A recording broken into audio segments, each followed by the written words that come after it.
Find that people who are very deliberate about the agenda that they want to take out, they won't come and say, look guys, we need more smokers in Nairobi today. They won't say that, but they'll say, we need to make smoking attractive and cool.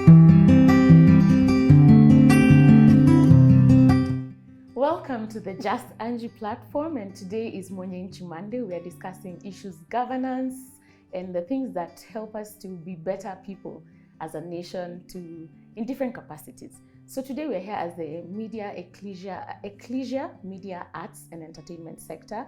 It's a group of people who are brought together and our leader, Pastor Angie. And in this sector, we discuss everything concerning the media, visual arts, the film industry. And today we are talking about something interesting, the role of content in shaping society. So with me, I have on my far left, Mutindi Musimba.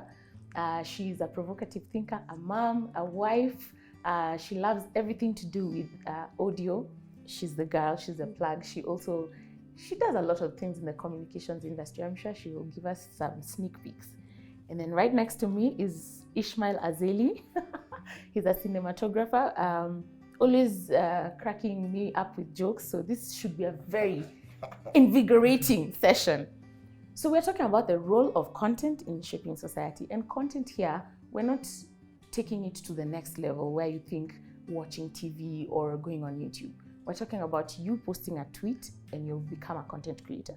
We're talking about you going live on Instagram and you've sent out content.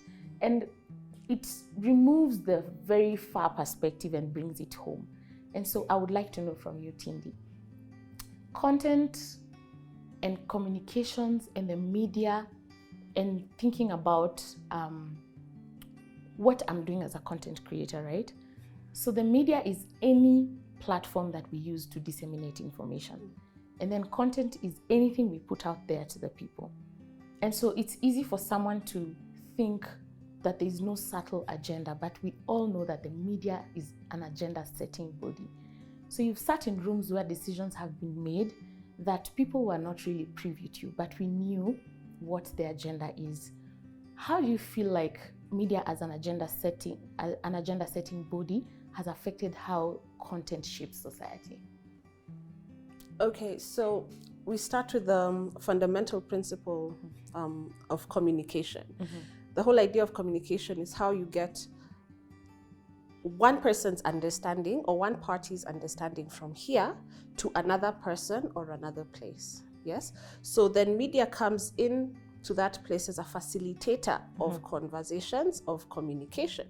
So that then media magnifies and blows up and takes further what could have been a conversation between two people, the way we are having this conversation now. We're three right here, but because media as a tool has come in between, it's like a magnifying glass. It just blasts it everywhere and makes this conversation reach spaces we can't even imagine today. So another thing about communication is that our bodies are communicating and our bodies are receiving communication. So your eyes are seeing and that is receiving communication. Your nose is smelling and you're receiving communication. Your ears are hearing and you're receiving communication. And then there's everything in between. So that color tends to communicate. Tones tend to communicate. Silence tends to communicate. So you find that people who are very deliberate about the agenda that they want to take out, they won't come and say, look guys, we need more smokers in Nairobi today. They won't say that, but they'll say, we need to make smoking attractive and cool. We need to assign the whole idea of grabbing a cigarette as something that elevates one's social status. You're not being told to smoke, but you're being given the communication that participating in a particular action is going to do something for you. And even before your mind processes that communication, your subconscious has already taken it in.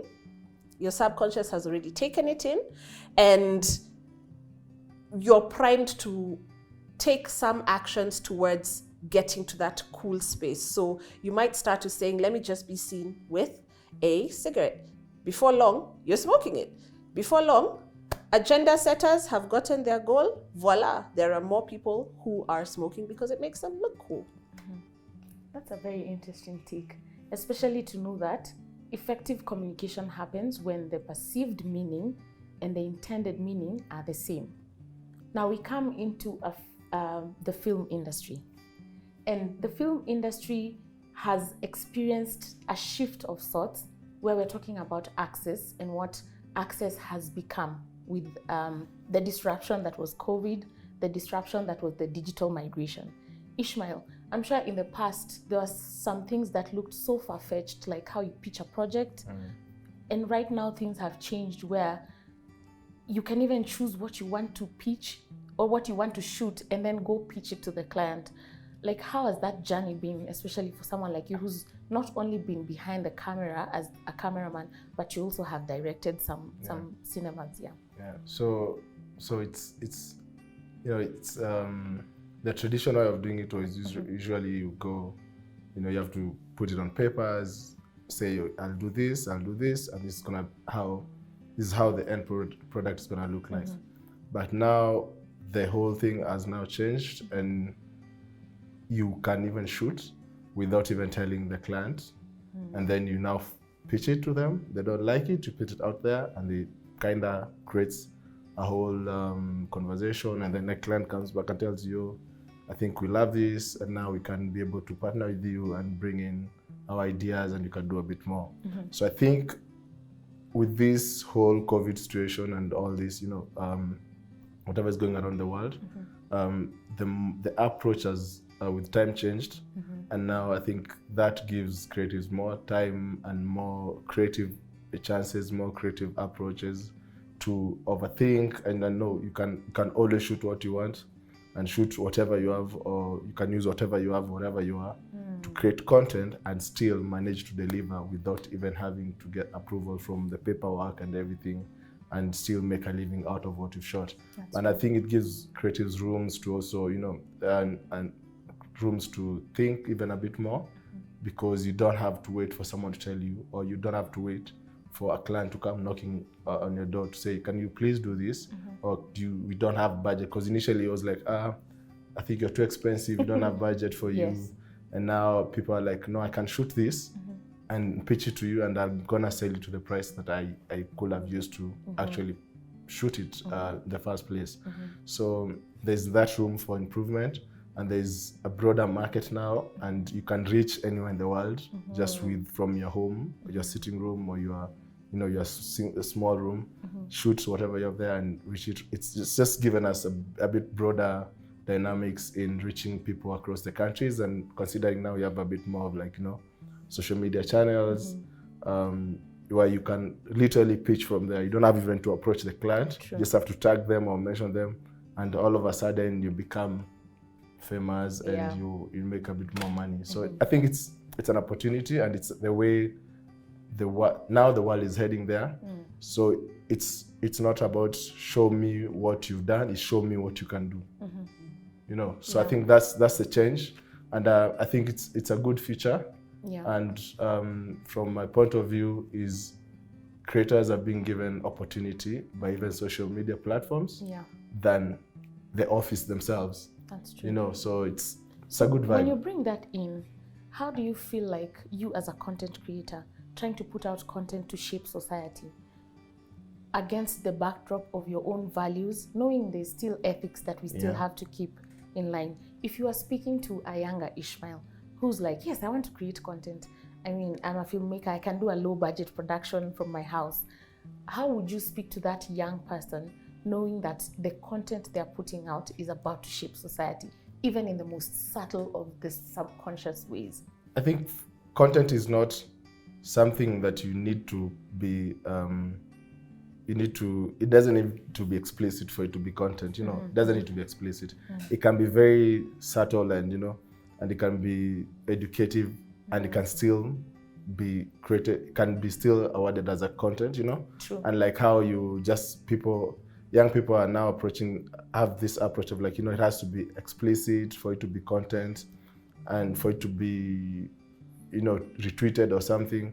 But I think the approach is like, you know, you can always create something and still don't make it explicit and still touch lives. So I think the approach should be, if I want to make, the young Ishmael, I will tell them, if you want to make content, just make something that you will watch 20 years after and still be proud of yourself, than watch it after 20 years and still say, I don't know why I had to do this. And you know, once something has gone out, it's gone. 50, 20 years from now, nothing will be pulled out. And if you did spoil your name then, now it's going to even be more worse. That's very true. Yeah. Which is a perfect example to say that this platform, the Just Angie platform, has so much content that you can be able to plug into and be informed in very many different ways. We're out of time, but when we come back next week, we'll be discussing about the role of advertising in how it influences media to shape society. Thank you so much for tuning in. See you next week.